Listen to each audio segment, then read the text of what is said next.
I was cleaning my garage when a police officer knocked on my door. "Sir, your wife was in a fatal car accident an hour ago." It was impossible. "No, she's upstairs asleep." The officer looked confused. I led him upstairs to our bedroom. Officer drew his weapon. "Sir," he said, "step away from her." That isn't.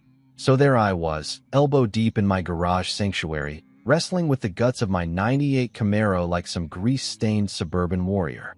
The engine had been giving me grief all week, sputtering and wheezing like my old man after his third pack of Marlboros. But hey, at least car problems make sense. You diagnose the issue, you fix it, and boom, problem solved. If only life worked that way, right? The radio was blasting some classic rock garbage that made me feel younger than my 42 years, and I was actually enjoying myself for once. No office politics, no client complaints, no Marissa nagging me about tracking oil through the house.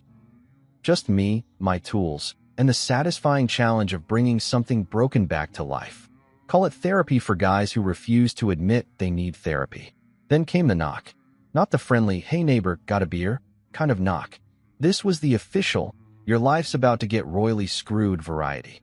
3 sharp raps that cut through my metallic-induced haze like a machete through butter. I wiped my hands on an old rag that had seen better decades and trudged to the door, already annoyed at whatever Girl Scout or Jehovah's Witness was about to waste my Saturday afternoon.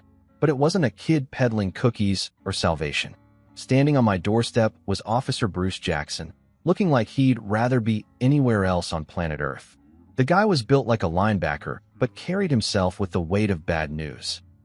His uniform was soaked from the October rain that had been hammering our little slice of suburbia all day, and his hat sat in his hands like he was attending a funeral. Which, as it turned out, he basically was.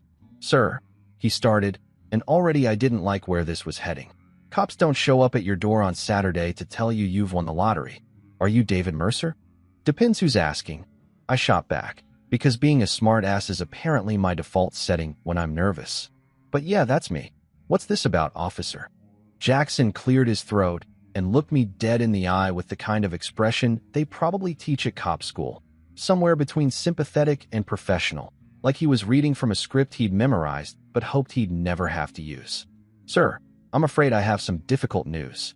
Your wife, Marissa Mercer, was involved in a fatal car accident approximately an hour ago." The words hit me like a sledgehammer to the chest. Fatal accident. Marissa. My brain tried to process this information, but it felt like trying to solve calculus while drunk. For a moment, the world went completely silent except for the sound of rain hitting the pavement and my own heartbeat doing a drum solo in my ears. Then I did something that probably seemed completely insane to Officer Jackson. I laughed. Not a happy laugh, mind you, but one of those bitter, incredulous sounds that bubbles up when reality decides to take a hard left turn into crazy town. "No," I said, shaking my head like a dog trying to get water out of its ears. "No, that's impossible. You've got the wrong guy, wrong house, wrong universe maybe. Marissa's upstairs asleep. She's been battling a headache all day and went to bed early." The confusion that spread across Jackson's face should have been my first clue that something was seriously off in Denmark. Cops deal with denial all the time. They're probably used to people refusing to accept bad news. But this wasn't denial confusion. This was, "What the hell is this guy talking about" confusion. "Sir," he said slowly, like he was talking to someone who might be having a mental breakdown, "we have positive identification. The vehicle was registered to Marissa Mercer at this address. We found her purse, her driver's license." "Then you found the wrong purse," I interrupted, already heading toward the stairs. "Come on, I'll show you." She's right upstairs, probably wondering why we're making so much noise. Jackson followed me, his hand instinctively moving to rest near his service weapon, a detail that should have sent up more red flags than a communist parade, but I was too focused on proving him wrong to notice. We climbed the stairs to the master bedroom, and I called out like I had 1,000 times before. "Marissa, honey, there's someone here who thinks you're dead. Come tell this nice officer how very much alive you are." I pushed open the bedroom door with the confidence of a man who was absolutely certain he was about to make a cop look like an idiot. The room was dark, curtains drawn against the gray afternoon light, but I could see the familiar shape under the covers. Blonde hair fanned across the pillow, just like always. My wife, my Marissa, exactly where I'd left her. See, I said triumphantly, reaching for the bedside lamp. One very much alive. The light clicked on, and Officer Jackson's entire body went rigid. His hand moved to his gun with the kind of speed that suggested years of training and several close calls with danger. "Sir," he said in a voice that had gone from sympathetic to deadly serious in about half a second, "step away from the bed. Now." What? But even as I asked the question, my brain was starting to catch up with what my eyes were seeing. Something was wrong. Very, very wrong.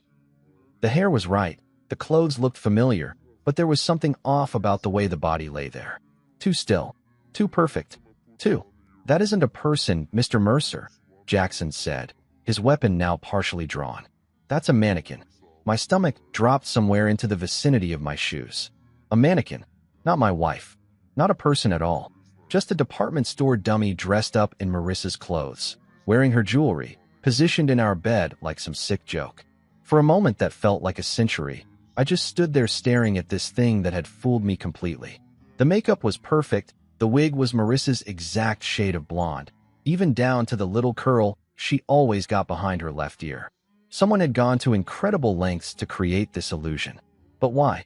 Mr. Mercer, Jackson's voice cut through my shock. I'm going to need you to explain what's going on here. Where is your wife? That's when it hit me. The realization that made my blood run colder than a Minnesota winter. This wasn't some random coincidence. This wasn't grief making me hallucinate. Someone had planned this. Someone had carefully, deliberately set up this elaborate charade. Someone wanted me to believe Marissa was both dead and alive simultaneously.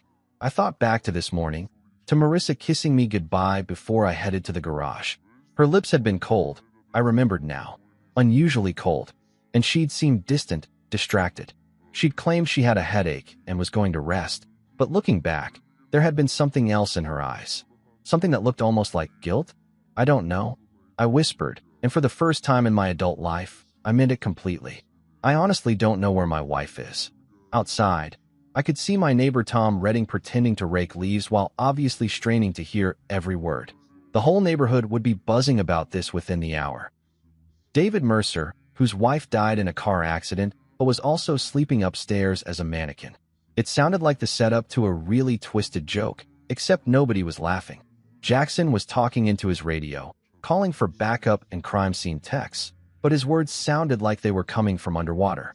My world had just been flipped upside down and shaken like a snow globe, and I was still trying to figure out which way was up.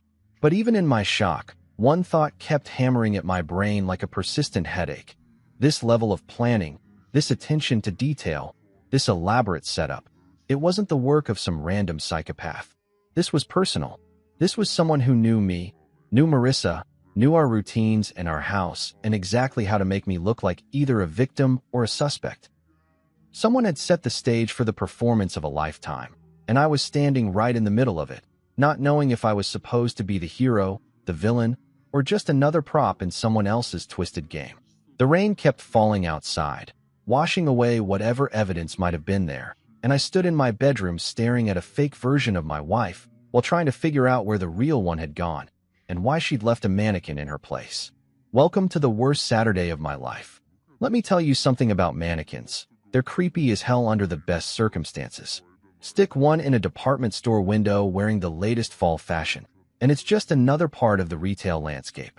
But dress one up in your wife's favorite pajamas, complete with her wedding ring and that little scar on the wrist from when she tried to cook Thanksgiving dinner in 2018, and suddenly you're living in a Stephen King novel.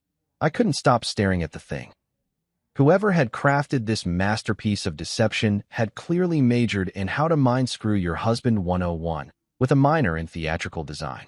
The attention to detail was absolutely insane, and I mean certifiably, straitjacket-worthy insane. They'd even painted a tiny beauty mark on the left shoulder, the one Marissa always complained about, but I'd always found adorable. For about 30 seconds there, I'd been completely fooled. Hell, I'd been ready to introduce Officer Jackson to my very much alive wife and watch him shuffle away red-faced with apologies. Instead, I was standing in my bedroom feeling like I'd been sucker-punched by reality while a cop treated me like I might be the next subject of a Netflix true crime documentary. Jesus Christ, I muttered, running a hand through my hair. This is seriously messed up. Jackson was all business now, his earlier sympathy replaced by that cop-mode suspicion that probably kept him alive on the streets. His eyes kept darting between me and the mannequin like he was trying to figure out if I was a grief-stricken widower or a complete psychopath. "Mr. Mercer," he said, and his voice had that careful, measured tone they use when they think you might snap at any moment. "I need you to walk me through your day. When was the last time you actually saw your wife, your real wife, alive and moving around?" That should have been an easy question. Married couples see each other all the time, right? Morning coffee, quick kisses goodbye, mundane conversations about whose turn it is to take out the trash. Except when I really tried to think about it, my brain kept hitting these weird blank spots. "This morning," I said, but even as the words left my mouth, they felt wrong somehow. "She kissed me before I went out to work on the car. Said she had a headache and was going to lie down." What time was that? Around 10, maybe 10:30? I was trying to sound confident, but doubt was creeping in like water through a cracked foundation. She seemed, I don't know, off. Distracted. Jackson was scribbling in his little notebook like my life story was suddenly fascinating literature. Off how? That was the million-dollar question, wasn't it? How do you explain that your wife of 16 years seemed like a stranger in her own skin?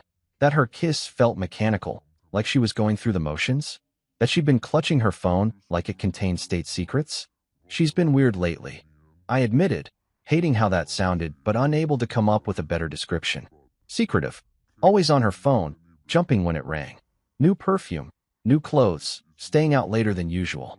I figured she was planning something for our anniversary next month, you know? Maybe a surprise trip or something. The look on Jackson's face suggested he was thinking about entirely different kinds of surprises. The kind that involved divorce lawyers and private investigators, not romantic getaways. Any marital problems, Mr. Mercer? Financial troubles? Anyone who might want to hurt either of you? Standard questions, I guess, but they hit uncomfortably close to home. Our marriage had been, well, let's just say we weren't exactly poster children for wedded bliss lately. The spark had dimmed somewhere between the mortgage payments and the routine of middle-aged suburban life. We'd become roommates more than lovers, two people sharing space and bills, but not much else. But hurt us? That seemed extreme. Nothing that would lead to this, I said, gesturing at the mannequin. We had our issues, sure, but what couple doesn't after 16 years? We weren't fighting or anything. Just coasting, I guess. Jackson's radio crackled to life, some dispatcher babbling about crime scene units and additional officers. The cavalry was coming, which meant my house was about to become Grand Central Station for every cop, detective, and forensics nerd in the county. That's when I noticed Tom Redding had abandoned all pretense of yard work and was standing at the edge of my property with his phone out, probably live streaming the whole drama to Facebook. Nothing like a good neighborhood scandal to spice up a boring Saturday, right? Wonderful, I muttered. The vultures are gathering. Jackson followed my gaze and nodded grimly. We'll need to canvass the neighborhood anyway. Someone might have seen something unusual. Unusual? Yeah, because my life hadn't crossed that line about 20 minutes ago.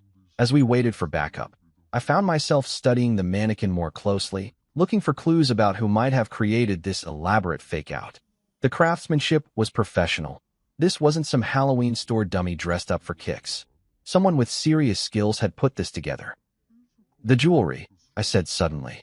That's Marissa's actual jewelry. The wedding ring, that bracelet I got her last Christmas, even those little diamond earrings she wears every day. Jackson perked up. You're sure? Positive. I should know. I paid for most of it. I leaned closer, being careful not to actually touch anything. Which means whoever did this had access to her personal belongings.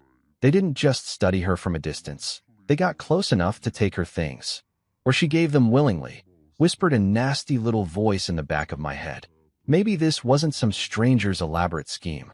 Maybe this was an inside job. The sound of sirens was getting closer, and I could see neighbors starting to emerge from their houses like prairie dogs sensing drama. Mrs. Henderson from across the street was pretending to water plants that had been dead since July, while the college kids next door had abandoned their perpetual video game marathon to gawk from their front porch. Mr. Mercer, Jackson said, I have to ask, do you have somewhere you can stay tonight? Family, friends? This house is going to be a crime scene for a while. Crime scene. The words hit me like a slap. My home, the place where Marissa and I had built our life together, was now officially a crime scene. Yellow tape and fingerprint powder and strangers trampling through our private spaces, looking for clues to a mystery I didn't even understand yet. My brother, I said automatically. Daniel. He lives about 2 hours away. Good. I'll need his contact information. Jackson was still writing in that damn notebook. One more thing. Can you think of anyone who might have known your wife's schedule well enough to predict when she'd be away from the house? That question made my stomach clench, because the truth was, lots of people knew Marissa's routines. Her co-workers at the marketing firm, her book club friends, her tennis partners. Hell, even Tom Redding probably knew more about our comings and goings than I did, considering how much time he spent lurking around his front yard. But there was one name that kept surfacing in my mind, even though I didn't want to acknowledge it. Julian Hart, my business partner and supposed best friend. Julian, who'd been spending an awful lot of time at our house lately, always with some excuse about work projects or client meetings. Julian, who knew our schedules because he helped create them. Julian, who Marissa always seemed a little too happy to see. The first police cruiser was pulling into my driveway, followed by an unmarked sedan and what looked like a mobile crime lab. My quiet suburban Saturday had officially become a circus, and I was apparently the main attraction. I looked at the mannequin one more time, this perfect replica of my wife lying in our bed like some twisted sleeping beauty. Someone had gone to incredible lengths to create this illusion, but why? What was the point of making me think Marissa was both dead and alive? Unless the point wasn't to fool me. Maybe I was never supposed to find the mannequin. Maybe it was meant for someone else entirely. Someone who would come looking for Marissa and find this fake version instead. But if that was true, then where the hell was my real wife? And why had she left me holding the bag for whatever game she was playing? The cops were at my front door now, and I could hear Jackson's voice directing them upstairs. My life was about to be dissected by strangers, every private moment examined for clues to a puzzle that seemed to have more pieces missing than present. I just hoped that when they put it all together, I'd still recognize the picture they found. The next 3 days felt like living in some alternate reality where everything looked normal, but nothing actually made sense. The police had turned my house into their personal playground, dusting for fingerprints and bagging evidence like they were shopping at a crime scene clearance sale. I'd been staying at a Holiday Inn that smelled like industrial disinfectant and broken dreams, eating takeout Chinese food and watching news reports about my own life like I was some random spectator instead of the guy living this nightmare. The media had latched onto the story like vultures on roadkill. Mysterious mannequin case baffles police. Husband discovers fake wife in bed. Is this murder or elaborate hoax? The reporters were having a field day with my misery, turning my personal hell into primetime entertainment for people eating dinner and pretending to care about strangers' tragedies. But here's the thing about rock bottom.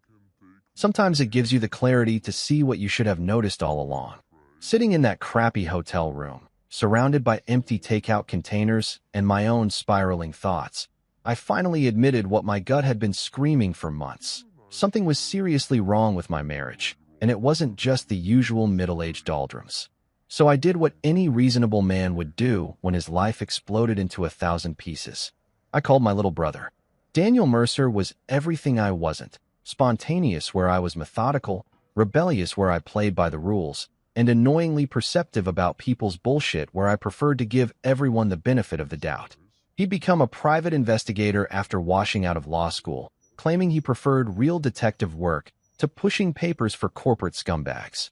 We hadn't talked much lately, mainly because he'd spent our last conversation telling me I was drowning in suburban mediocrity and needed to wake up before life passed me by. Turned out the little bastard might have been onto something. David. His voice sounded surprised when he picked up. Jesus, I heard about Marissa on the news. Are you okay? Define okay, I said, staring at the water stain on the hotel ceiling that looked disturbingly like a map of my current mental state. My wife is supposedly dead, but someone left a mannequin in our bed dressed like her, and the cops are treating me like I'm either a victim or a suspect, depending on what day it is. Holy shit, Daniel had never been one for subtle reactions. That's seriously messed up, even by my standards. Where are you now? Holiday Inn on Route 9. Living the dream, and eating lo mein for breakfast. Listen, Danny, I need your help. Something's been off with Marissa for months, and I think this whole thing might be connected to whatever she's been hiding.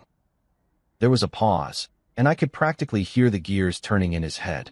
Daniel might be a screw-up in the traditional sense, but when it came to sniffing out lies and deception, the guy was like a bloodhound with trust issues. What kind of off, he asked. So I told him everything.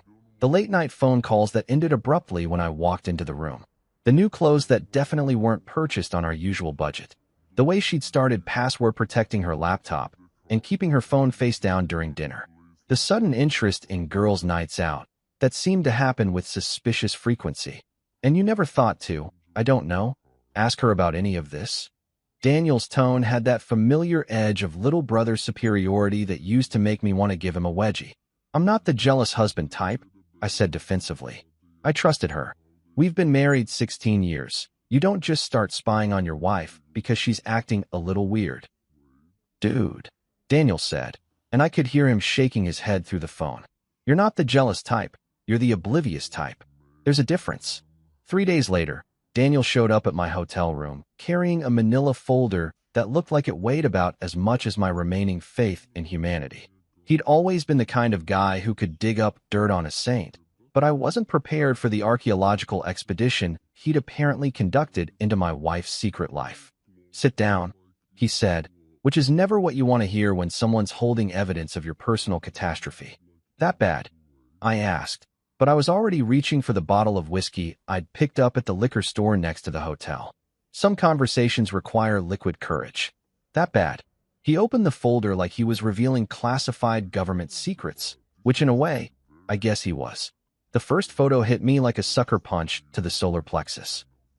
Marissa, my wife of 16 years, walking out of the Marriott downtown with her hand on the arm of Julian Hart, my business partner and supposed best friend. Son of a bitch, I whispered. It gets worse, Daniel said, spreading out more photos like he was dealing cards in the world's worst poker game. Marissa and Julian in his car. Marissa and Julian having lunch at a restaurant I'd never heard of. Marissa and Julian looking at each other like they were teenagers sneaking around behind their parents' backs. But the real kick in the teeth came with the next batch of photos. Marissa meeting with some guy I didn't recognize in a coffee shop, sliding him an envelope thick enough to choke a horse. Then another meeting, this time with a woman who looked like she'd stepped out of a spy movie, all designer clothes and suspicious glances. Who are these people? I asked, though I was pretty sure I didn't want to know the answer. The guy's name is Lucas Kane, Daniel said, consulting his notes like he was reading my obituary. He's what you might call a life transition specialist. Helps people who want to disappear start fresh somewhere new. New identities, new backgrounds, the whole 9 yards. And the woman? That's where it gets really interesting. She works for a company that specializes in financial, let's call it redistribution. They help people move money around in ways that make it very difficult to track. I poured myself another whiskey and tried to process this information. My wife wasn't just cheating on me. She was planning to vanish completely, taking God knows how much of our money with her. There's more, Daniel said, and I realized he was just getting warmed up. I managed to get into some of her online activity from the past 8 months. She's been taking pictures, David. Lots of pictures. He pulled out printouts of what looked like insurance documents, bank statements, and business contracts. All taken with a phone camera, all from my home office. My private files, my company documents, even the safe combination I'd written down and hidden in my desk drawer like an idiot. She's been documenting your entire financial life, Daniel said. Bank accounts, investment portfolios, insurance policies, business partnerships. This isn't just about running away with her boyfriend. This is about taking you for everything you're worth. I stared at the evidence of my wife's betrayal, feeling like I'd been living with a stranger for months without realizing it. Every kiss, every "I love you," every moment of supposed marital contentment had been a lie while she systematically prepared to destroy my life.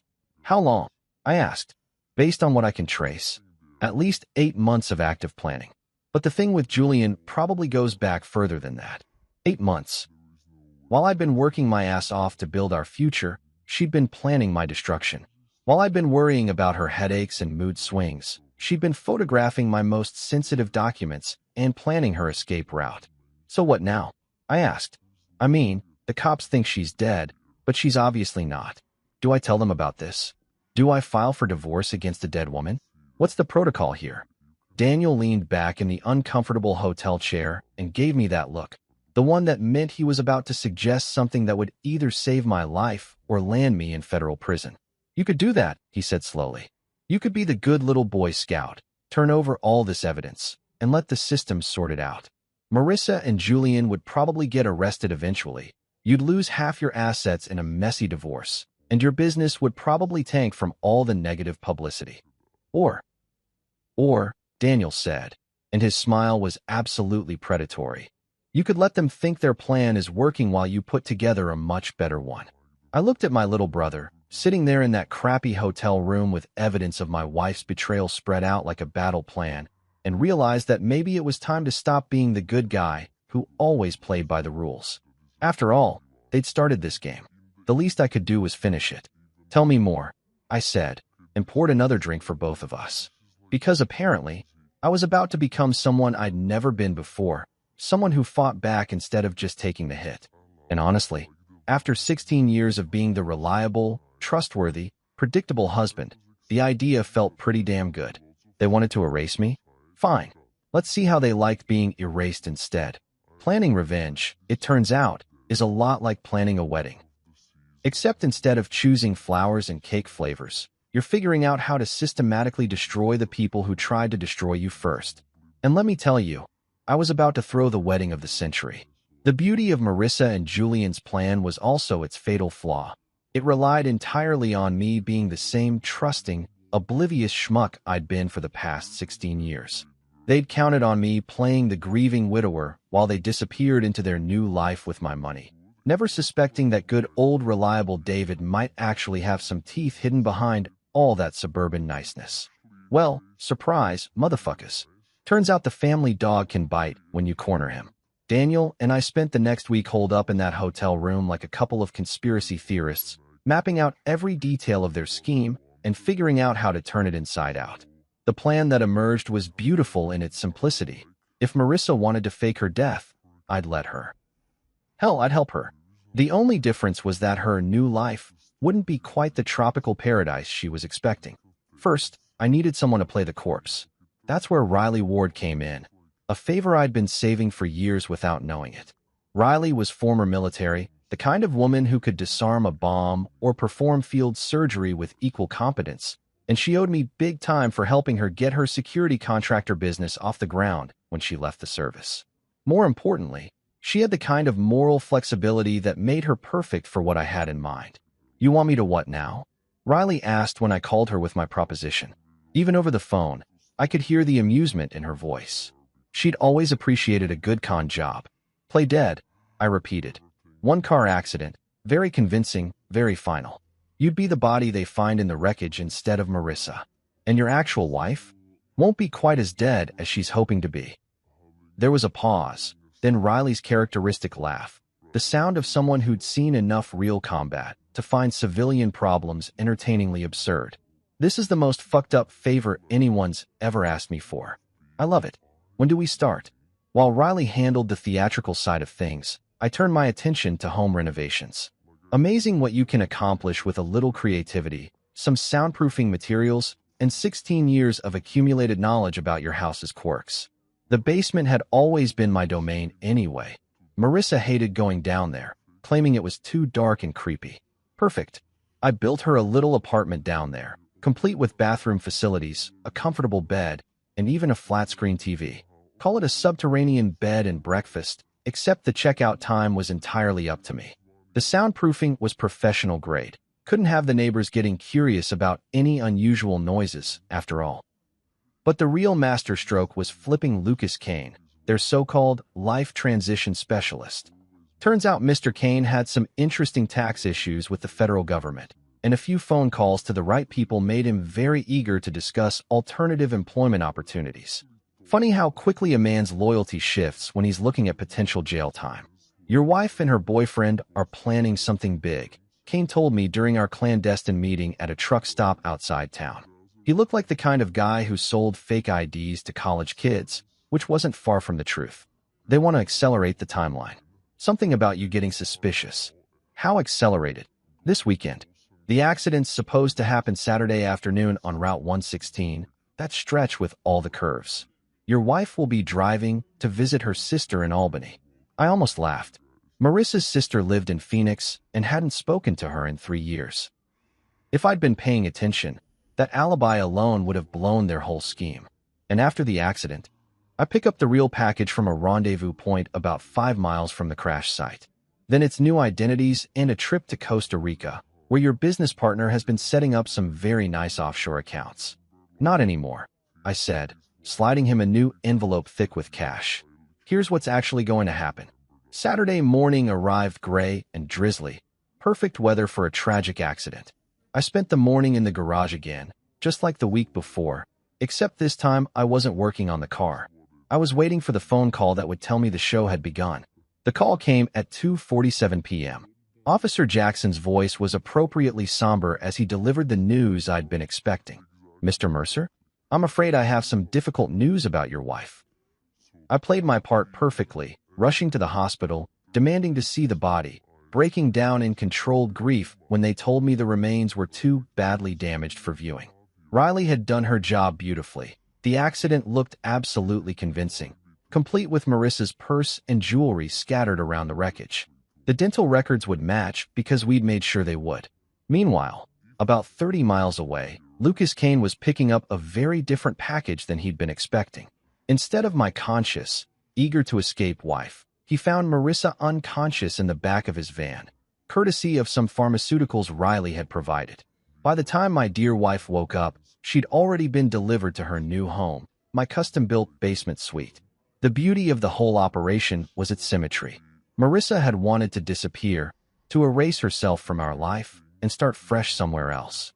Well, congratulations, honey, mission accomplished.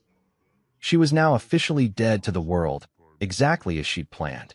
The only difference was that her new world was a 10 by 12 room beneath the house, where she'd spent 16 years lying to me. Julian, of course, was frantically trying to reach both Marissa and Kane, not knowing that one was legally dead and the other was now working for me. I could picture him pacing around his apartment, checking his phone every 30 seconds, wondering why his carefully orchestrated plan seemed to be falling apart. Poor Julian.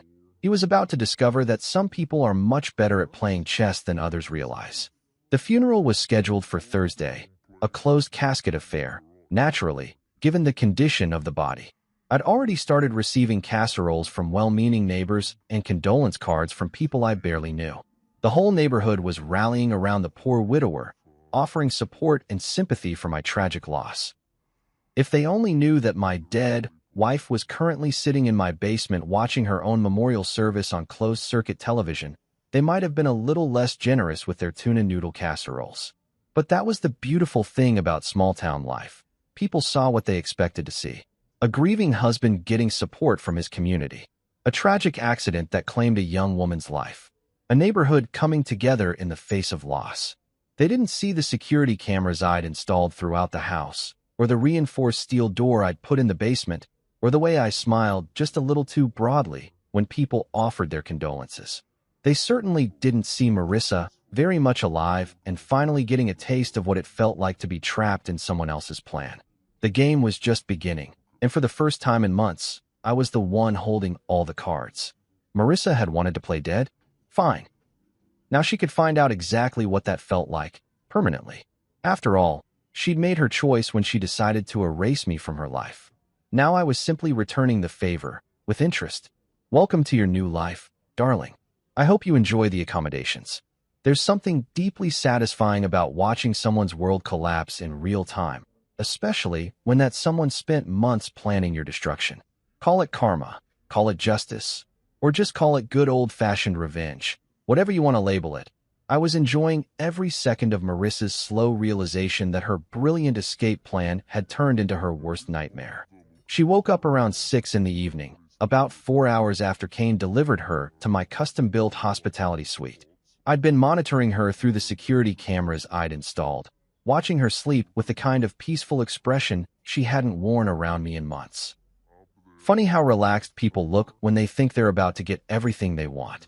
The first thing she did was call out for Julian, which told me everything I needed to know about who she'd been thinking about during those last conscious moments. Not her husband of 16 years, not the life she was leaving behind, but her new boyfriend and their shiny future together. Well, honey, that future just got a serious revision. When she finally opened her eyes and took in her surroundings, the confusion on her face was absolutely priceless. This clearly wasn't the safe house or private jet she'd been expecting. Instead of tropical beaches and offshore bank accounts, she found herself in a windowless room with cement walls, tasteful lighting, and all the charm of a high-end prison cell. "What the hell?" she whispered, struggling to sit up on the bed I'd so thoughtfully provided. The drugs were still working their way out of her system, making her movements sluggish and uncoordinated. I let her marinate in confusion for a few more minutes before activating the intercom system. No point in rushing the big reveal. I'd waited months for this moment, and I intended to savor it properly.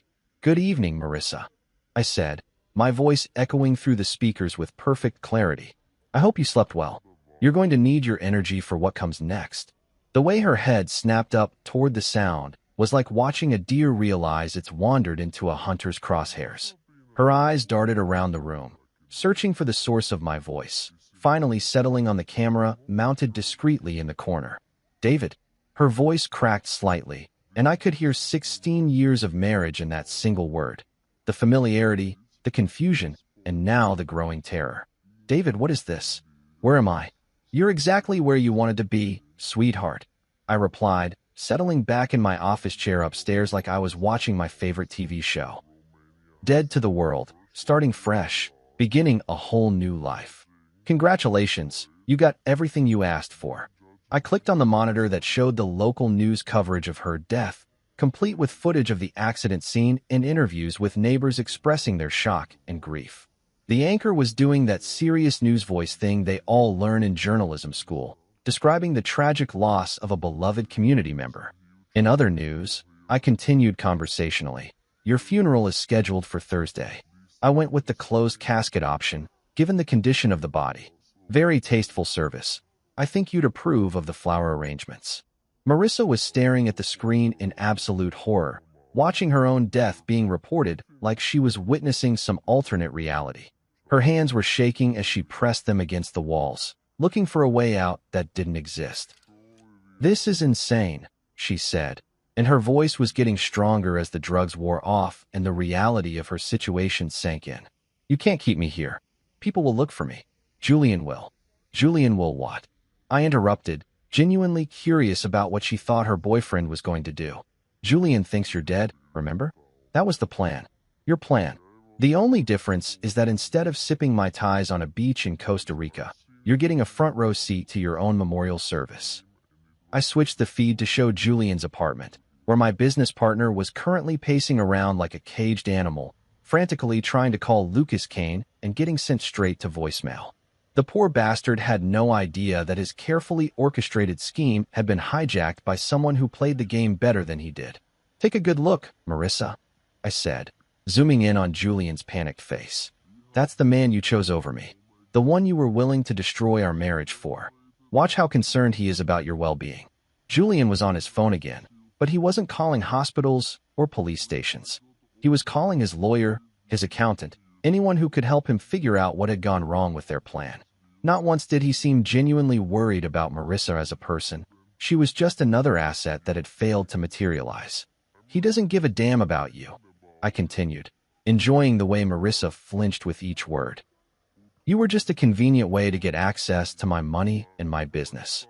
Now that the plan's gone sideways, he's already working on how to save his own ass." The truth was hitting her like a series of physical blows.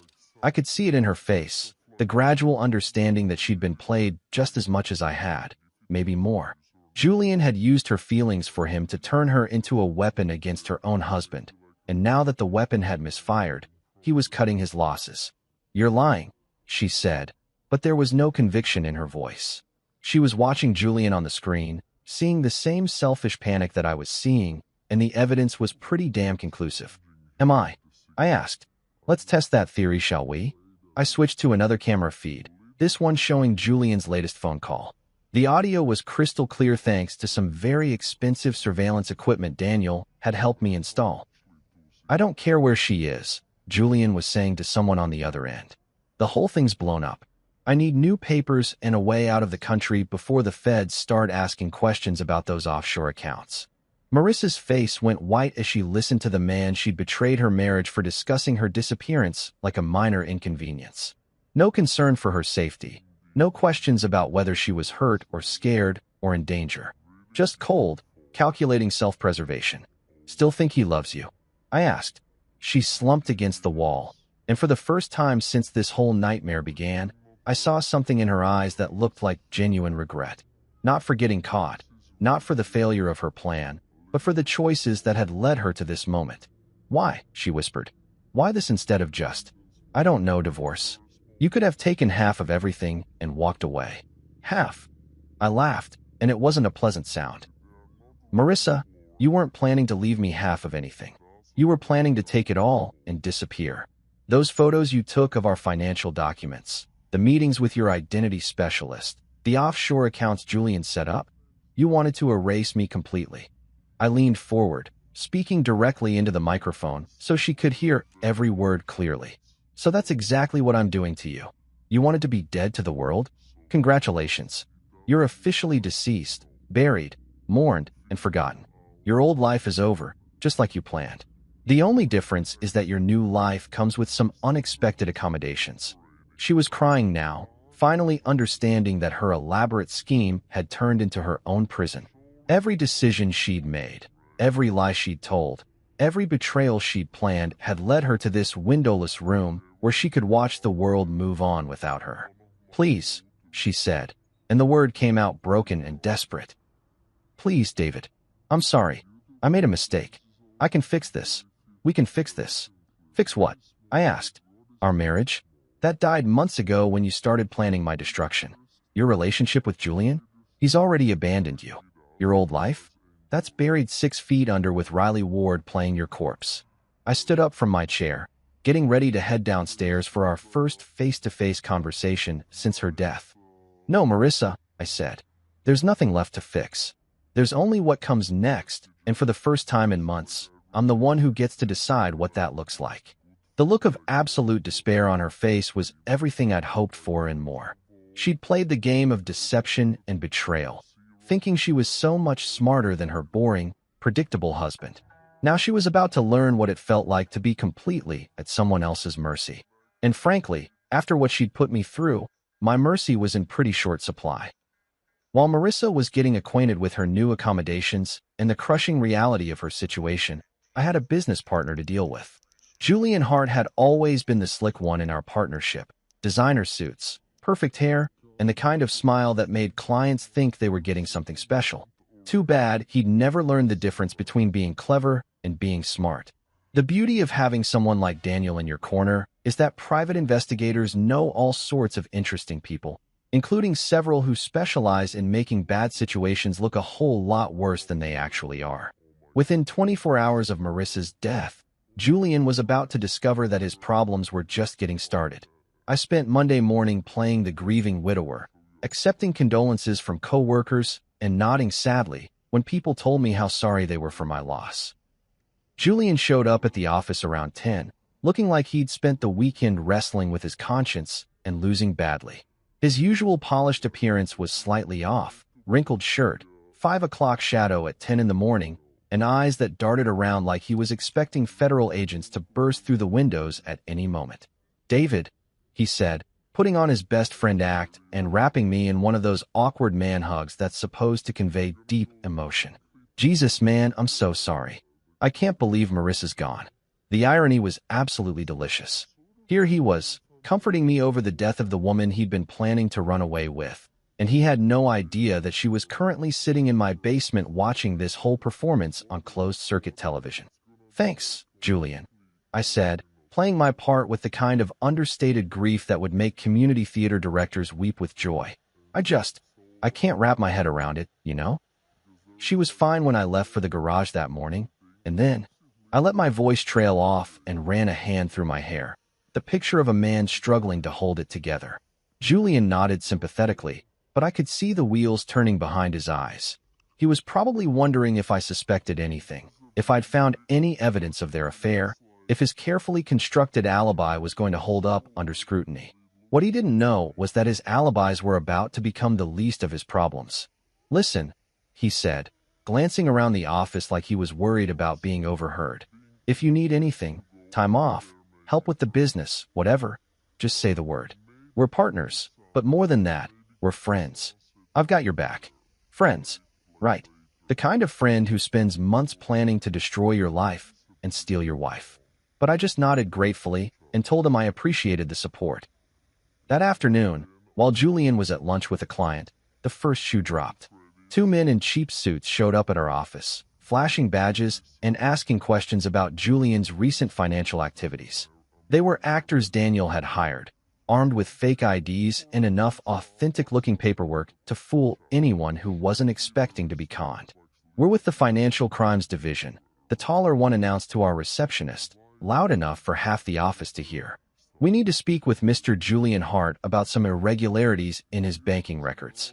By the time Julian returned from lunch, the entire office was buzzing with rumors about federal investigations and financial crimes. The fake agents had left behind just enough paperwork to make it look official, including a very convincing subpoena for Julian's financial records. I watched him read the subpoena through my office window, and it was like watching a man realize his house was on fire while he was still trapped inside. His face went through about 6 different shades of pale before settling on a sickly green that matched his expression perfectly. He was in my office within minutes, closing the door behind him and trying to look casual while his entire world crumbled around his ears. "David," he said, attempting his usual confident tone and failing spectacularly, "I need to talk to you about something. There might be some complications with some of my personal investments." "Complications?" I asked, raising an eyebrow with just the right amount of concern. "What kind of complications?" "It's probably nothing," he said, but the sweat beading on his forehead suggested otherwise. "Some mix-up with offshore accounts, international transfers, that kind of thing. You know how paranoid the feds are about money laundering these days. The beautiful thing about guilty people is how eager they are to explain away their crimes before anyone even accuses them of anything." Julian was basically confessing to financial fraud while trying to make it sound like a clerical error. "Should I be worried about the business?" I asked. "I mean, if there are federal investigators looking into your finances." No, he said quickly, too quickly. "This is completely separate from our partnership. Personal stuff. Nothing that affects the company at all." He was lying, of course. The offshore accounts he'd set up were meant to hold my money after he and Marissa cleaned out our joint assets and disappeared. But watching him try to cover his tracks while panicking about an investigation that didn't actually exist was better than cable television. That evening, I headed downstairs to give Marissa a front-row seat to her boyfriend's meltdown. She was sitting on the bed I'd provided, staring at the blank monitor screen like she could will it to show her something different than the truth. "Evening news time," I announced cheerfully, switching on the feed from Julian's apartment. Tonight's episode: watching a guilty man try to figure out how screwed he really is. Julian was on his phone again, but this time he wasn't calling lawyers or accountants. He was calling Lucas Kane, the identity specialist who was now working for me, begging for an emergency extraction. "I need new papers tonight," Julian was saying, pacing around his living room like a caged animal. "The whole thing's blown up. There are federal agents asking questions, and I need to be gone before they connect me to the offshore accounts." Marissa was watching with the kind of horrified fascination you'd reserve for a car accident happening in slow motion. This was the man she'd chosen over 16 years of marriage. A coward who was ready to abandon her the moment his own comfort was threatened. "Still think he's your knight in shining armor?" I asked. She didn't answer, but I could see the tears streaming down her face as she watched Julian throw their entire relationship under the bus to save himself. "He's not even asking about you," I continued. "Not wondering if you're safe, not concerned about what happened to you, just worried about his own skin." The phone call continued, with Julian growing more desperate by the minute. Kane was stringing him along beautifully, making promises about new identities while secretly recording every word for my entertainment. "Where does he think you are right now?" I asked Marissa. "Does he think you're dead like everyone else?" Or does he know you were supposed to be picked up after the fake accident? He thinks. She started, then stopped, her voice catching. He thinks I'm waiting at the safe house. He thinks Kane picked me up, and I'm just waiting for him to join me. And yet he's planning to run without you, I observed. Interesting priorities your boyfriend has. On the screen, Julian was now offering Kane double money for immediate extraction, no questions asked. He was willing to abandon Marissa, abandon their plan, abandon everything as long as he could save himself from consequences that were mostly imaginary. This is the man you destroyed our marriage for, I said quietly. This is who you thought was worth throwing away 16 years of history. Take a good look, Marissa. This is what love looks like when it's tested. She was sobbing now, finally understanding that she'd been played by someone who cared about her even less than she'd ended up caring about me. Julian had used her feelings to turn her into a weapon against her own husband, and now that the weapon had backfired, he was cutting his losses without a second thought. Please, she whispered, not looking away from the screen. Please turn it off. I can't watch anymore. Oh, but this is just the beginning, I said, settling into a chair I'd placed specifically for these viewing sessions. Tomorrow, things get really interesting. You wanted a front row seat to a new life, remember? Well, here it is. Your boyfriend's about to learn what happens when you mess with the wrong guy's family. The panic in Julian's voice was music to my ears, and the despair on Marissa's face was the perfect harmony. They'd started this game thinking they were so much smarter than everyone else, so much more deserving of happiness and wealth and freedom. Now they were about to discover that sometimes the quiet, reliable guy in the corner is the most dangerous player at the table. The thing about destroying someone's life is that timing is everything. You can't just blow up their world all at once. That's amateur hour, the kind of revenge that lacks artistry and leaves everyone feeling unsatisfied. No, proper destruction requires patience, precision, and the kind of dramatic build-up that would make Shakespeare proud.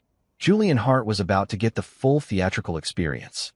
I'd spent Tuesday night setting the stage while he panicked in his apartment, calling every contact he had in his desperate attempt to disappear before the fake federal investigation closed in on him. What he didn't realize was that his frantic phone calls were being monitored by Daniel, who was building a beautiful case file of actual criminal activity to hand over to the real authorities. See, here's the thing about fake investigations. Sometimes they uncover real crimes. Julian's offshore accounts weren't just theoretical. They were stuffed with money he'd been skimming from our business for months. His panic had led him to move funds around in ways that violated about 17 different federal banking laws. The irony was absolutely delicious. My fictional frame-up was about to become a very real prosecution. Wednesday morning arrived gray and drizzly. Perfect weather for watching a man's life implode in spectacular fashion. I got to the office early, positioning myself with a clear view of the parking lot and a fresh cup of coffee. The show was about to begin, and I didn't want to miss a single moment. Julian showed up at 8:47 a.m. looking like he'd spent the night wrestling with demons and losing badly. His usually perfect hair was disheveled, his designer suit looked like he'd slept in it, and his eyes had that wild, cornered animal look that comes from knowing you're completely fucked but not knowing exactly how fucked you are yet. He was carrying a briefcase that I knew contained fake passports, cash, and probably a one-way ticket to somewhere without extradition treaties. Poor bastard actually thought he was going to make it out of this mess. At 9:15 a.m., 3 black SUVs pulled into our parking lot with the kind of synchronized precision that screams federal law enforcement. But these weren't Daniel's actors. These were the real deal, complete with authentic badges, actual arrest warrants, and the kind of serious expressions that come from years of putting white-collar criminals behind bars. I watched through my office window as Julian saw the vehicles and literally stumbled backward, his face going through that same sick color palette I'd enjoyed so much the day before. His hands were shaking as he fumbled for his phone, probably trying to call Lucas Kane for that emergency extraction that was never going to come. The agents moved with practiced efficiency, surrounding the building while their colleagues marched through our front entrance like they owned the place. Our receptionist pointed them toward Julian's office, and I could see her mouth forming the words, "He's right over there," with the helpful enthusiasm of someone who had no idea she was directing a man's complete destruction. Julian tried to run. actually tried to bolt for the back exit like he was in some kind of action movie, clutching his briefcase full of evidence and moving with all the grace of a panicked giraffe. The agents were on him before he made it 10 feet, professional and polite as they explained that he was under arrest for wire fraud, money laundering, and conspiracy to commit tax evasion. The look on his face when they cuffed him was absolutely priceless. Pure, undiluted terror mixed with the dawning realization that his carefully constructed life was over. He kept looking around the office like he expected someone to rescue him, to explain that this was all a misunderstanding, to make it all go away with the right phone call or the right amount of money. But there was no rescue coming, no last-minute reprieve, just the cold, hard reality of federal agents reading him his rights while his co-workers watched through office windows with the kind of horrified fascination usually reserved for natural disasters. "David," he called out as they led him toward the exit, his voice cracking with desperation. "David, you have to help me. Call my lawyer. This is all a mistake." I stepped into the hallway, putting on my best expression of shocked concern. "Julian? What's happening? What's going on?" "It's about the offshore accounts," he said, and I almost laughed at how eager he was to confess his crimes in front of witnesses. "The federal investigation, it's all a misunderstanding. I can explain everything." One of the agents paused in the doorway, looking back at me with professional interest. "Sir, are you Mr. Mercer? We may need to speak with you as well, given your business partnership with the defendant." "Of course," I said, playing the cooperative citizen perfectly. "Whatever you need." I had no idea Julian was involved in anything illegal, which was technically true. I'd known he was planning to steal from me, but I hadn't known about the money laundering operation he'd been running on the side. Apparently, Julian had been even busier than I'd realized. They led him away in handcuffs while news crews gathered in the parking lot like vultures at a feast. By noon, Julian's arrest was the lead story on every local news channel, complete with footage of him being stuffed into the back of a federal vehicle and speculation about the extent of his crimes. That afternoon, I made my way downstairs to share the good news with Marissa. She was sitting exactly where I'd left her, staring at the blank monitor screen with the kind of hollow expression that comes from having your entire worldview shattered in the span of a few days. "Have I got a treat for you?" I announced cheerfully, switching on the news feed. "Today's episode, the complete and total destruction of your boyfriend's life and freedom." The footage of Julian's arrest played across the screen in glorious high definition, every moment of his humiliation captured for posterity. Marissa watched in silence as reporters discussed federal charges, potential prison sentences, and the ongoing investigation into his financial crimes. 25 years, I said conversationally, reading from the news ticker at the bottom of the screen. "That's the maximum sentence for the charges they've filed so far. Though I suspect they'll find more violations once they really dig into his finances." She didn't respond, just kept staring at the screen as they showed file footage of Julian in happier times, glad-handing clients, cutting ribbons at charity events, posing for business magazine profiles. All of that was gone now, replaced by mugshots and perp walks and the kind of infamy that follows you forever. "You know what the beautiful part is?" I continued, settling into my viewing chair. "He did this to himself. All I did was shine a light on crimes he'd already committed. The offshore accounts, the money laundering, the tax evasion, that was all him. I just gave the authorities a reason to look." The news shifted to an interview with one of the federal agents, who explained that this was just the beginning of their investigation. They'd found evidence of a much larger operation involving multiple co-conspirators and millions of dollars in illegal transfers. "They're going to want to make a deal," the agent was saying.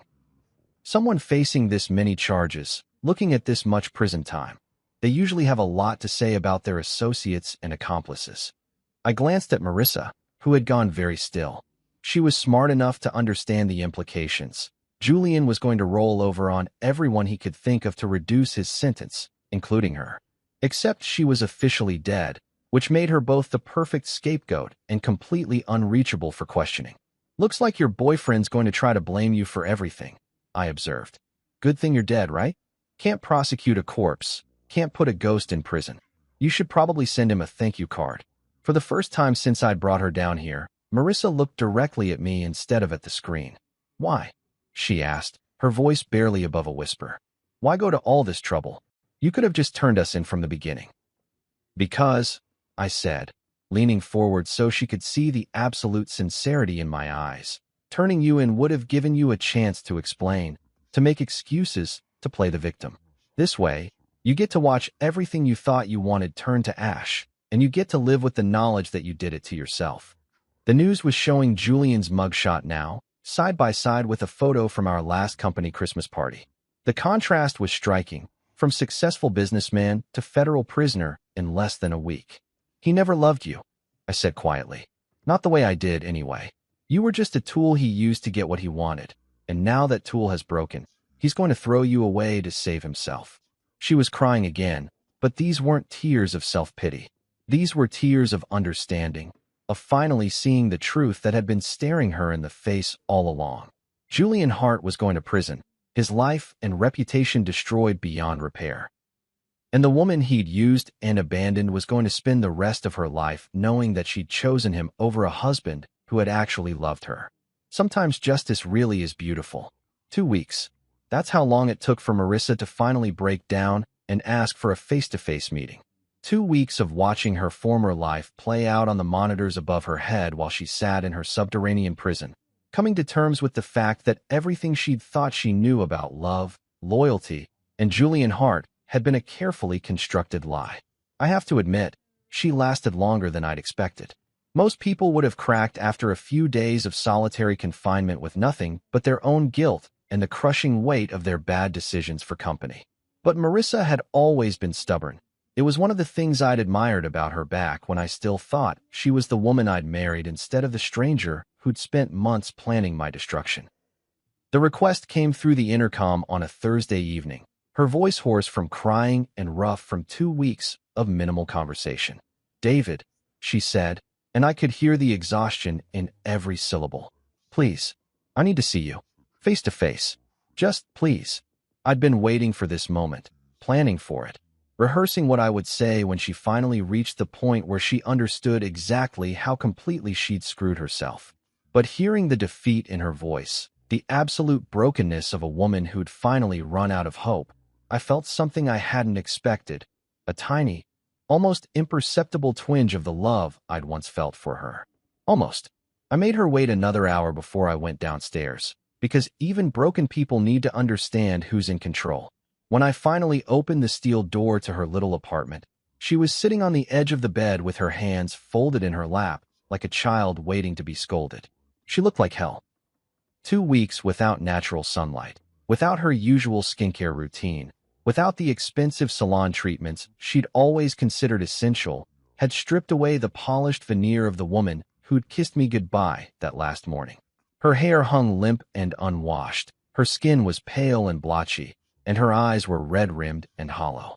This was what Marissa looked like without the armor of her carefully constructed life, and the sight of her hit me harder than I'd anticipated. "Hello, sweetheart," I said, keeping my voice neutral as I took the chair I'd placed in the corner for exactly this moment. "You wanted to talk?" She looked up at me, and for a second I saw a flash of the woman I'd fallen in love with 20 years ago, vulnerable, uncertain, reaching out for comfort that she wasn't sure she deserved. "Why?" she whispered. "Why this instead of divorce? You could have taken half of everything and walked away. You could have destroyed me in court, taken our daughter, made me the villain in a very public breakup. Why this elaborate revenge?" It was a fair question, one I'd been asking myself during the quiet moments when I wasn't actively orchestrating her psychological torture. The answer was more complicated than I'd expected it to be. "Because divorce would have been civilized," I said finally. "Divorce would have implied that we were two reasonable adults who'd simply grown apart, who could shake hands and split our assets and wish each other well. But that's not what happened, is it?" She shook her head, tears starting to flow again. "What happened," I continued, "is that you decided I was disposable, not worth the effort of couples therapy or honest conversation or even the basic courtesy of asking for what you wanted. You decided that the easiest solution was to erase me completely. Take my money, destroy my business, disappear with my partner, and leave me with nothing but the wreckage of a life I'd spent 20 years building." "I know," she said, and her voice was barely audible. "I know I was wrong. I know I hurt you. But David, keeping me here like this, it's not going to bring back what we had. I don't want back what we had. I replied, and I meant it. What we had was built on a lie. You spent our entire marriage pretending to be someone you weren't, and I spent it being too blind and trusting to see what was right in front of my face. Why would I want that back? She was crying harder now, ugly sobs that shook her whole body. Then what do you want?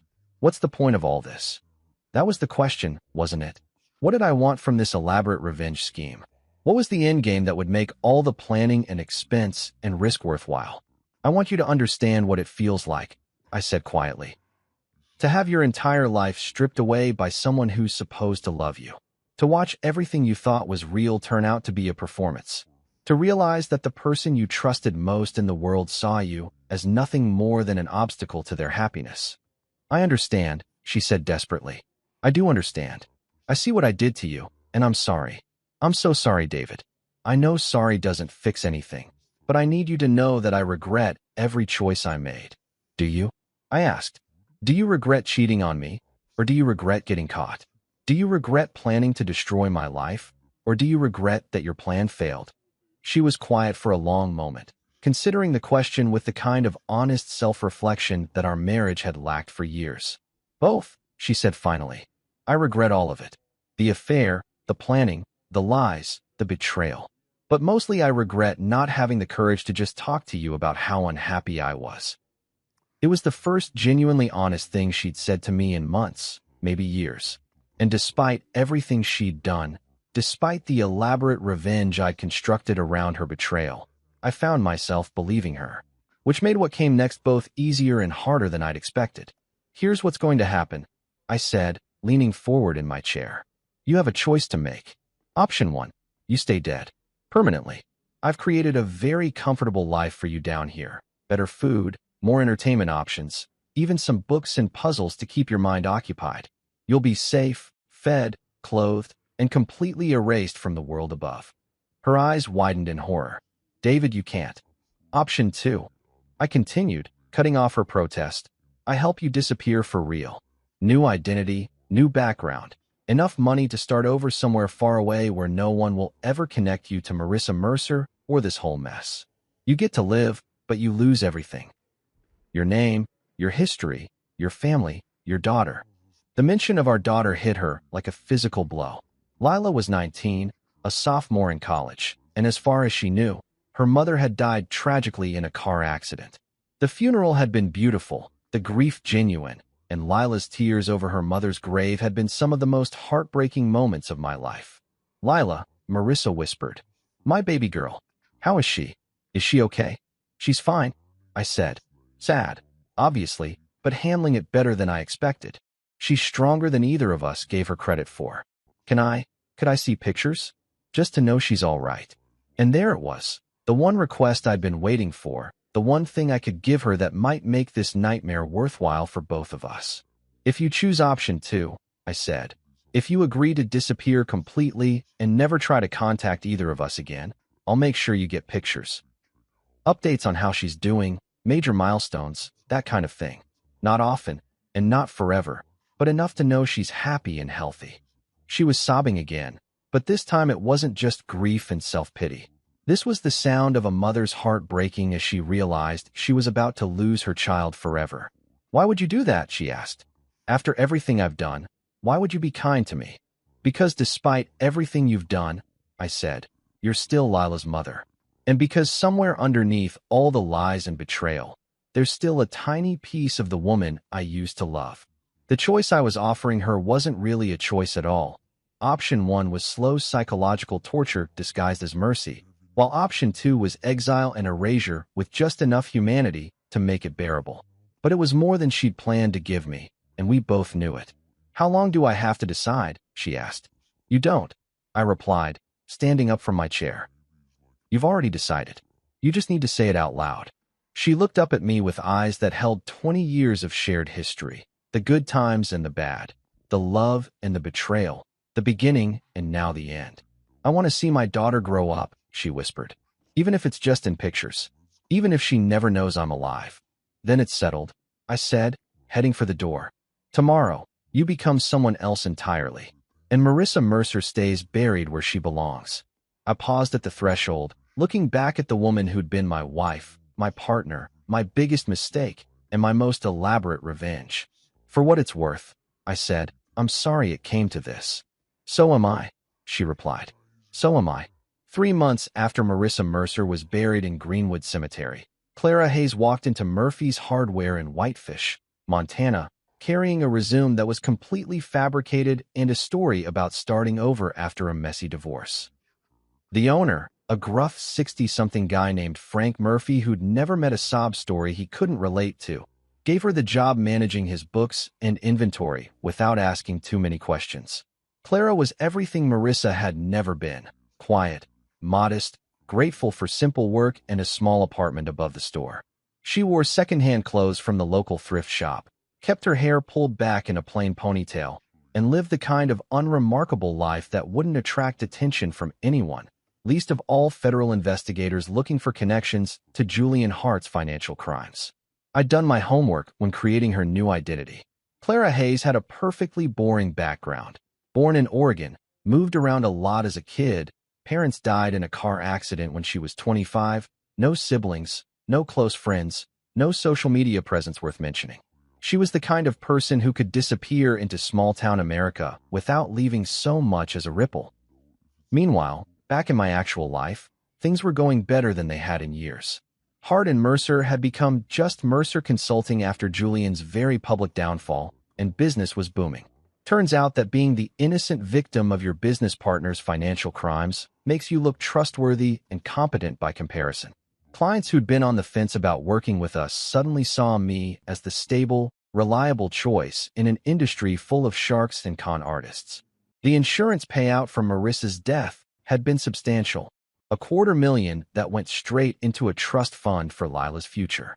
My daughter was thriving at college, throwing herself into her studies with the kind of focused determination that suggested she'd inherited the best parts of both her parents. She called me every Sunday, and our conversations had become deeper and more meaningful than they'd ever been when Marissa was alive. Grief, it turned out, had a way of cutting through the bullshit and forcing people to focus on what really mattered. I'd even started dating again, carefully and cautiously, but with a sense of possibility I hadn't felt in years. There was something liberating about being completely honest about who I was and what I wanted, instead of trying to maintain the fiction of a happy marriage that had been dead for longer than I'd cared to admit. But the most satisfying part of my new life was the monthly ritual I'd established with Clara Hayes. Every fourth Saturday, I'd drive to a post office box in a town about 50 miles away and mail an envelope to a P.O. box in Whitefish, Montana. Inside were photographs: Lila at her college graduation ceremony where she'd made Dean's List, Lila volunteering at a local animal shelter, Lila on spring break with friends who clearly adored her. Never anything that could be traced back to me, never anything with identifying information, just proof that our daughter was happy, healthy, and growing into the kind of young woman any parent would be proud of. I never included letters or explanations, just the photos and sometimes a newspaper clipping if Lila had been mentioned in the campus paper for some academic achievement. It was enough to let Clara know that her sacrifice hadn't been meaningless, that the daughter she'd given up to save was thriving in her absence. In return, Clara Hayes lived the kind of invisible life that kept her safe from discovery. She went to work, paid her bills, attended the occasional town function, and never, ever tried to contact anyone from her former life. She'd become exactly what I'd offered her the chance to become: a ghost of herself, alive but erased, breathing but dead to everyone who'd ever mattered to her. About 6 months into this arrangement, Clara made a mistake.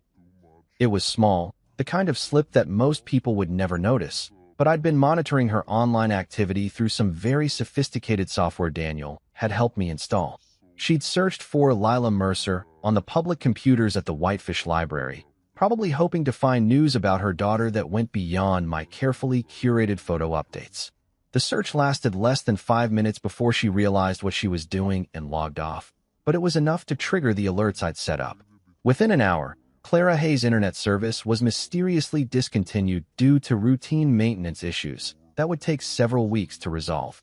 Her phone service developed similar problems, leaving her effectively cut off from the outside world. The message was clear: stick to the agreement, or lose even the small mercies I'd been providing. She never tried to search for us again.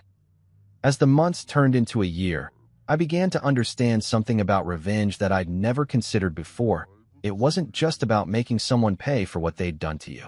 It was about finding a way to live with what they'd taken from you. And sometimes that meant taking something equally precious from them. Marissa had tried to erase me from existence, to steal my life and leave me with nothing but the ashes of 20 years of marriage and partnership. So I'd erased her instead, more completely and permanently than she'd ever planned to erase me. She was alive, which made it more merciful than what she'd planned for me. But she was also dead to everyone who'd ever loved her, which made it more cruel. The genius of it was that she'd chosen this fate herself. I hadn't forced her into exile. I'd simply offered her a choice between two kinds of imprisonment, and she'd picked the one that let her hold onto a tiny thread of connection to the daughter she'd betrayed along with me. Julian, meanwhile, was serving his time in federal prison, probably spending his days wondering how his carefully planned escape had turned into a life sentence. The offshore accounts he'd set up to hold my stolen money had been seized by the government, along with everything else he'd accumulated through years of financial fraud. He'd lost his freedom, his wealth, his reputation, and his future, all because he'd underestimated the quiet guy in the corner office who paid attention to details. Sometimes I wondered if Clara Hayes ever thought about the life she'd thrown away, if she ever regretted choosing Julian Hart over the husband who'd loved her despite her flaws. But mostly, I didn't think about her at all. She'd become what she'd always been in the end, irrelevant to my happiness, unnecessary for my future, a cautionary tale about the price of betrayal. Lila called me on a Tuesday evening in November, bubbling with excitement about her plans for Thanksgiving break and her new boyfriend who wanted to meet her family. She sounded so much like her mother had at that age, enthusiastic, optimistic, full of dreams about the future, that it took my breath away for a moment. "I wish Mom could meet him," she said, and there was still sadness in her voice when she talked about Marissa, but it was the clean grief of loss rather than the complicated pain of betrayal. She would have loved him. He's studying engineering, just like you. She would have. I agreed, and meant it. The Marissa that Lila remembered, the loving mother who'd never missed a school play or soccer game, had been real, even if the wife I'd thought I knew had been a fiction. "I love you, Dad," Lila said. "I'm proud of how strong you've been through everything." "I love you too, sweetheart," I replied. "More than you'll ever know." After we hung up, I sat in my office looking at the photos on my desk. Lila at various stages of growing up, the family we'd been before betrayal had poisoned everything, the life we'd built together before I'd learned how much of it had been a lie. Tomorrow I'd mail another envelope to Montana. Another set of pictures showing Clara Hayes that the daughter she'd sacrificed everything for was thriving without her.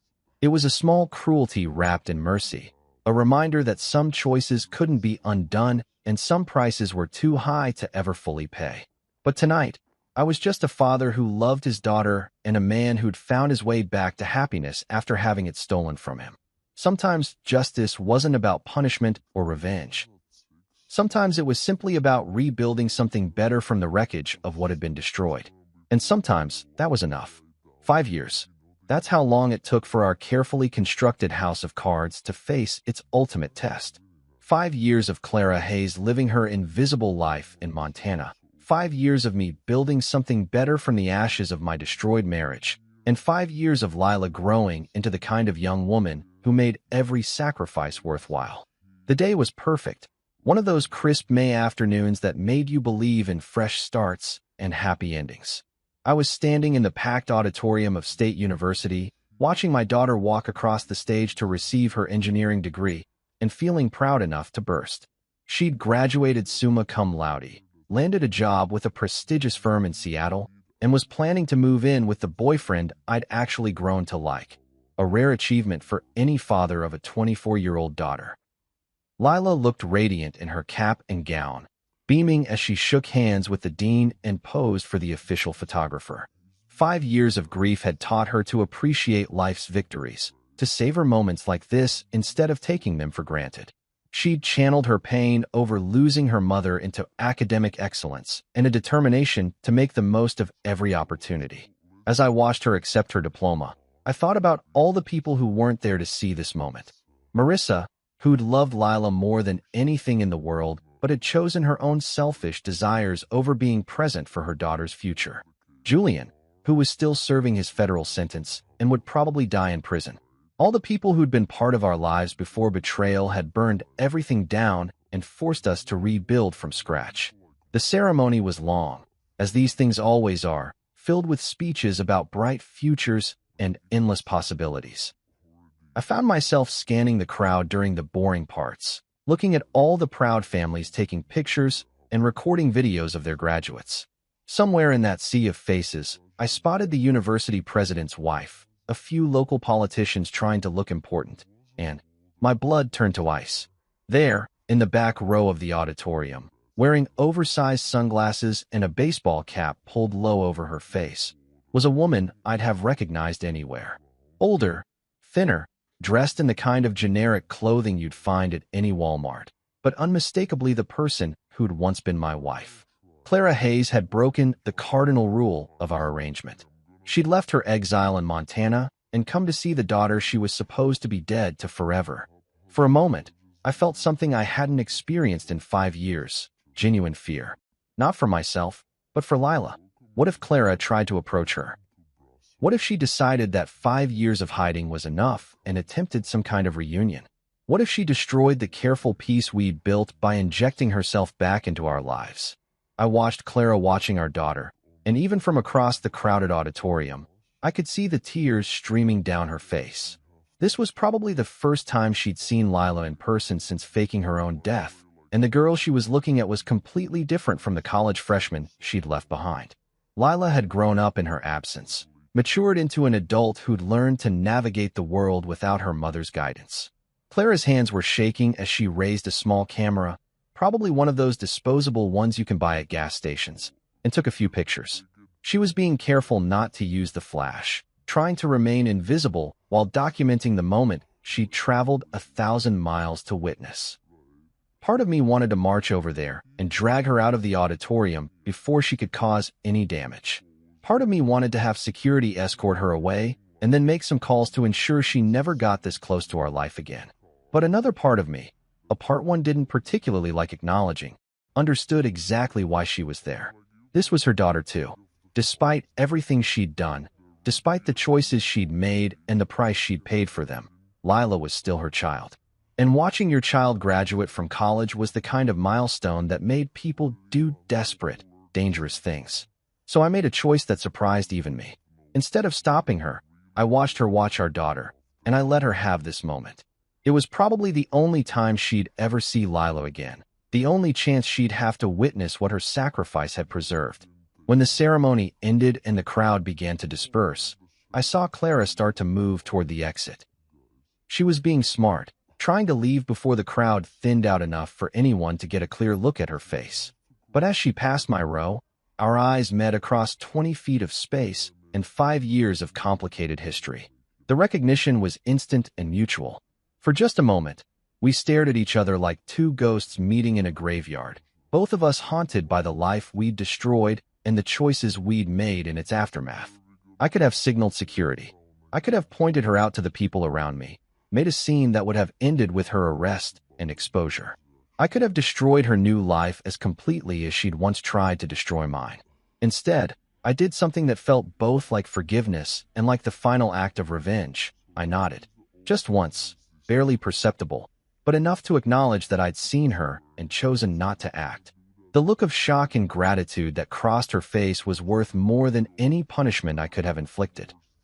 She understood what that nod meant, that I was still in control, still the one making the rules, but that I was choosing mercy over justice for this one moment.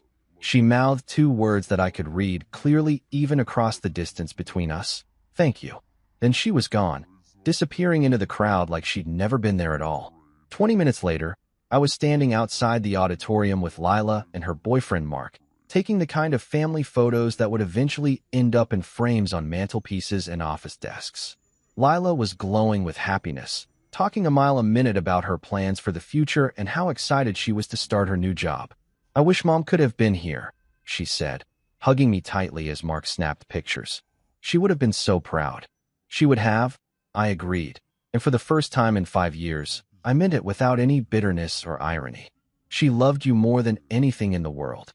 I know, Lila said. I feel her with me sometimes, you know?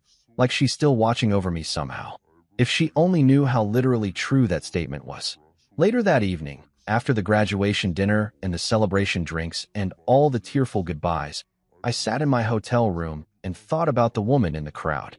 Clara Hayes would go back to Montana now, back to her invisible life and her small apartment above Murphy's Hardware. But she'd have something she hadn't had before. Recent memories of her daughter, proof that the choice she'd made had been worth the price she'd paid. 3 days later, I received a text message from an unknown number. Just 2 words, "Thank you." I deleted it immediately, just like I'd done with the only other message Clara had ever sent me. But this time, I found myself smiling as I erased the evidence of our contact. Justice, I'd learned, wasn't always about punishment. Sometimes it was about understanding that everyone pays a price for their choices, and sometimes the people who hurt you are paying a price that's already high enough. Clara Hayes would live the rest of her life knowing that she'd chosen to betray the people who loved her most. She'd wake up every morning in exile, surrounded by strangers who would never know her real name or her real story. She'd go to sleep every night knowing that her daughter was growing up without her, building a life that had no place for the woman who'd given her life. That was punishment enough. And allowing her one stolen moment to see what she'd preserved through her sacrifice? That wasn't weakness or forgiveness. It was proof that I was the one who got to decide what justice looked like. 5 years after Marissa Mercer had tried to erase me from existence, I was successful, respected, and surrounded by people who loved me for who I actually was instead of who they wanted me to be. My daughter was thriving, my business was booming, and my future looked brighter than it had in decades. Meanwhile, the woman who'd tried to destroy me was living under an assumed name in a town where nobody knew her history, getting by on minimum wage and whatever mercy I chose to show her. I'd won. Completely, totally, and permanently. And the best part? She knew it too. Sometimes the most perfect revenge is simply living well while your enemies live with the consequences of their choices. And sometimes, if you're very lucky and very patient, you get to be generous in victory without giving up any of the control you've fought so hard to reclaim. Justice wasn't just about punishment, it was about balance. And after 5 years of careful orchestration, the scales had finally settled exactly where they belonged.